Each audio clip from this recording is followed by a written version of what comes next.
Hey guys, Sean here from the Black Page, and we are talking to Sean Winchester of the band Everclear. Sean, how's it going, brother? What's going on, Sean? I read something really interesting on, I think it was the Peisty site, Okay. about you paying your dues for a lot of years, and like even right down to you were sort of almost there. You were like you had a lot of influential friends, and you still had to take a part-time job with a party supply company. What uh, Yep. what were those years like? I mean, how frustrating or what kept you going when you knew that okay, I'm almost there, but I still have to land this job.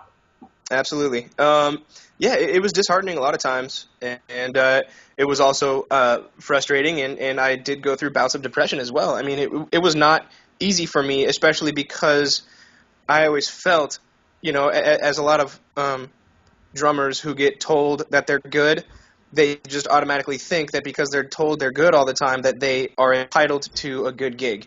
Right. And I learned that that's just not true. Um, and I've seen a lot of people drop out of the race, so to say, because of that. And so I went through tons of stuff. I mean, I had tons of girlfriends that went bad because I was so bummed out. I had, yeah, like jobs that I was bummed out to be at. Therefore, I didn't, perform my best at the job or at my drum set. So I mean, I was running out of options, and I was pretty bummed out through a good amount of my 20s, to be honest. I mean, I did have a couple breaks every now and then where I'd pick up a salary gig with some unknown band, and that would help for like a year or something. But yeah, I mean, everybody was rooting for me, but it just didn't seem to happen yet. But you know, it was all in good time, and I learned a lot from the struggle. I think when somebody goes through more adversity than not, I think their character gets developed a lot better. Would you say like a lot of those struggles kind of taught you some lessons that you're maybe utilizing now, and maybe in hindsight you see, oh, that's why I needed to go through that. Absolutely. Yeah, you are exactly where you need to be in life, and that goes for everybody. Yeah, and I love that I can share these experiences with my students. They're like, I I somehow become a life coach to a lot of my older students who are trying to get into the industry. Because it's only really about 20% to 30% about like your musical and technical abilities, and even if you're a really intuitive player, you still have to have good character. You've got to be a consummate professional, and you've got to like have your morals like together. Right. One of the questions I had for you too, being that you do teach, what's changed for you in the role of an educator now that you've gone from, you were the guy that was going for the goal, now you're the guy that has a goal, or you've achieved the level of the success you're after. Yeah. What can you offer students now that maybe, now that you're on the other side, it's like, okay, I've actually done this. What's changed for you there in what you offer your students? Oh, well, I think I offer my students a very realistic sense of what I tell them. It has a lot more weight to it, including saying things like "just don't give up," saying things like "dude, just stick it out, wait until you get to the next thing," be patient with yourself. They mean more, and I have a lot more conviction when I say those things to my students, because they come from empirical experiences. So Right. So what was your life like as a Berkeley student? What was the day-to-day grind for you? What did it take to be that guy? yeah, man. I loved what I had to do at Berkeley. It was the first time I ever really wanted to try so hard at something. So day to day Berkeley would be something like forcing myself to learn piano, forcing myself to learn theory, forcing myself to learn ear training, intervals, jazz chords, this and that and the other thing, um, and then going right into finding the kids who were way better than me and watching them and getting my ass kicked on a daily basis, really. So you got your ego crushed a lot, and I'd sit there and just kind of take it and get really frustrated. But then I would start to fall in love with that discipline, and I'd start to be like so happy with getting my butt kicked because I knew the process. I knew that the only thing I could do is get better after that. So it was trying to make the D list, trying to get good grades for the first couple semesters, but then after that it just became about, okay, who is cool and who is way better than me? Who am I going to click with, and how do I get better from learning from them, basically. Right. So what got you started in drumming initially? Like what was the draw to drumming for you? The draw to drumming for me was kind of really, it seemed natural to love drumming. My dad used to play a lot of great records around the house when I was a kid, from Spyro Gyra to Pat Metheny, Sting, and Bjork, and all kinds of just weird stuff that a lot of kids probably my age didn't listen to. Nobody in my family was a musician, but I just had I gravitated towards the beats all the time. I really liked to dance to music when I was a little kid before I started actually drumming. So, but I mean, really, the first time I was able to have a drum kit was because I was getting in too much trouble as a teenager, and my parents just kind of had enough of it. So they asked me, they told me that I was grounded for the rest of my life. So then I just got a job, bought myself a drum set, and then I don't know.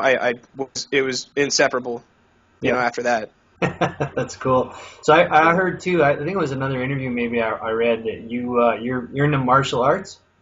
Yeah, I am. What's your discipline?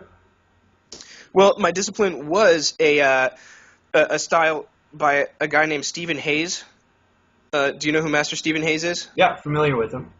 Yeah, so he started a kind of style that mixed like ninjutsu with jujitsu, Okay. and brought it to America. And that's where I studied all of my martial arts. I'm not studying it right now, but it was a big part of my upbringing, and I really want to get back into it. Yeah. I've studied Muay Thai and boxing for a little while, and I find that's physical stuff like that. I find really helps with that, like that internal confidence, that internal, maybe even the clock. I remember doing speed bag and boxing and thinking, wow, this is such a great exercise for drummers. Like just the timing of it. Exactly. I mean, yeah, that's very much swung. I mean, Yeah. it's a great sounding triplet on the speed bag. Oh, it's awesome. So, Totally. so the big question, Ed, how did you land the gig with Everclear? How did this come about? I landed the gig with Everclear because You're fucking awesome drummer. I'm getting commentary in the background from my keyboardist. It was primarily because there was a drummer who was playing with Everclear for a while, and for a short while, but he was an acquaintance of mine. Okay. We did auditions together and met each other and kind of hit it off, but not we weren't like the best of friends. But he knew that I could handle taking on a gig at short notice, and he was having a baby with his wife. So I had to kind of learn the whole set and have no rehearsals, and then show up and play a gig at the Indianapolis Motor Speedway with no rehearsals, and it was like an hour and a half set. So so I did well enough to where they trusted me with my play abilities, and then I really liked everybody in the band, so I did a few more subbing gigs, and it just really worked out. And so I was kind of a shoo-in once that other drummer finally left. Right. So how have you approached the gig with, or how's it worked so far? Are they pretty cool with you taking the tunes and putting your style to it, or is it like, okay, we'd like you to play the songs this way? Well, let me just tell you that Art, the singer, he is basically the sole proprietor of Everclear. Okay. And he always has been, and he always will be. And the way he puts it is that, when you're contributing to his songs that he writes, you are entering his wheelhouse. Right. And he has his set things that he does and that he's comfortable with, and that works for him. And obviously it does work because he's sold a lot of records. Yeah. So, you cooperate with that. Luckily, being a drummer, what I can do is bring my feel to it, and there's, no two drummers are alike, and so it is Sean Winchester playing Everclear, and they seem to like the way it sounds. Have you heard songs from the new record? I haven't had a chance yet to listen to a lot of it, but definitely have it on my playlist, on my iTunes list, as it were. Cool. I'm excited to hear it because as a kid, I mean, growing up, I was familiar with Everclear. I didn't listen to them a lot, but Right. definitely one of those bands that was like, hey, this is pretty cool. That whole era, like Gin Blossoms and all those guys, it was just like Absolutely. a great time for music. Um, so Yeah.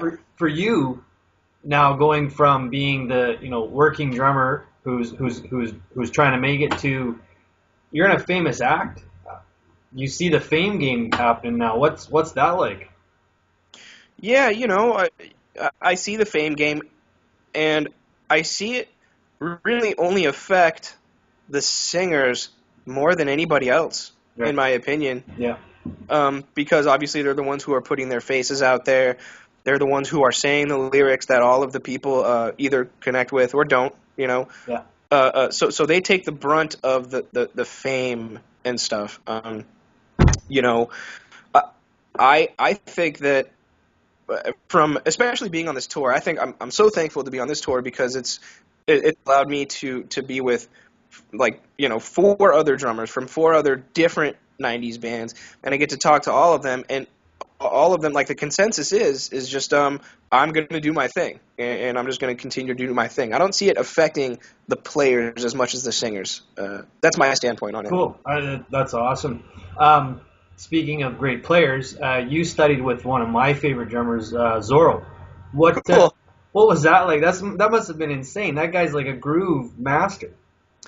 He does have a lot of great advice for grooves, and I liked to watch him play. He was really effortless in laying down. I mean, one of his things that he's really good at is a halftime shuffle. Yeah. And like a lot of that R&B stuff, he does really well. So it was nice to watch him do those things, and it gave me a nice solid base to work off of. But I think by and large, what I loved about Zorro the most was his spirit and his kind of just wanting to build you up and make you feel good about yourself, and that you can do like whatever you want to do. Right. He was adamant every single time we had a, a lesson. That was like half of the lesson was just like, you know, you got to, like, your business has to be together, your attitude's got to be good, and you can do whatever you want. And I'm just like, okay, so I took that and ran with it, as much as I could. Yeah. Yeah. So, and especially coming from a guy like Zorro, who's, I mean, he's, his resume is impressive to say the least. Yeah. So now that okay, so Everclear is going to be your staple gig. Something about Metro. What do how do you work that into your schedule? A very cool band, by the way, and really interesting lineup. How does that fit into your schedule, and where do you guys generally play? Well, we have a mainstay at the Baked Potato right now, and that's been such a great experience. And the owner there, Justin Randy, he absolutely loves us. And we've packed the place out pretty much every time we've played there. Cool. And we're just so happy for that. I mean, holy crap. I couldn't believe it. I mean, as a kid, I used to travel from Thousand Oaks, California to the Big Potato and just, like, freak out going, how am I ever going to do what these cats do?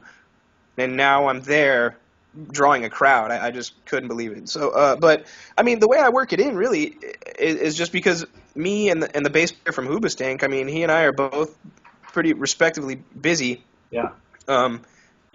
So when we're not on tour with those guys, we just make it work when we're back home. And we get to work pretty hard, and so we make a lot of stuff happen in a short amount of time. Cool. Cool. Yeah. So being, now that you're doing the thing you love to do for a living, what advice can you offer, say, anyone who's approaching the same goal? Maybe not necessarily from a musical standpoint, but I know a lot of guys say, being successful is a lot about your attitude and your personality too.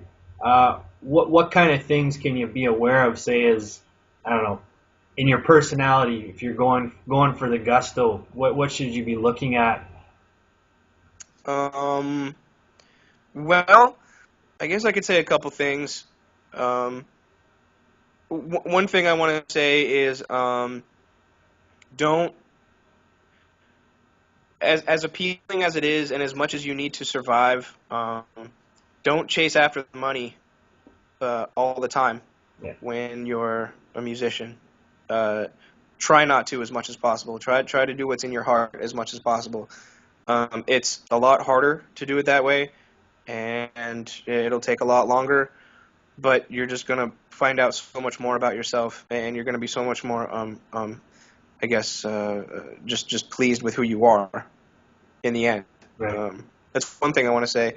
The other thing is, I don't know. I guess I kind of want to paraphrase what I read from a Trent Reznor interview when he was talking about Nine Inch Nails, and he said that keyboard to him came pretty easily. This and that came pretty easily to him. He said, but Nine Inch Nails was a project in going for something so hard, with going for it like till failure. So having almost with intent to fail, trying so hard that like you're just kind of almost hoping to fail. Right. And you'll find that if you go for it with that attitude that you won't, because you'll always learn something new and get better. So Yeah. yeah. Cool. So I mean, obviously you're on touring. Touring must be a pretty grueling grind. What do you do to keep yourself inspired and maybe sane? And what do you do on your off time? Well, actually, I think all the guys from Everclear on their off time, we seem to all enjoy exercising and working out as much as possible. Cool. That helps, just keep you from being stagnant. Because I mean, you've got 23 hours in a day that you're trying to figure out what to do. You got 1 hour a day of just playing. Right. So a lot of it. What's that? Oh, I can't say what my keyboardist just said.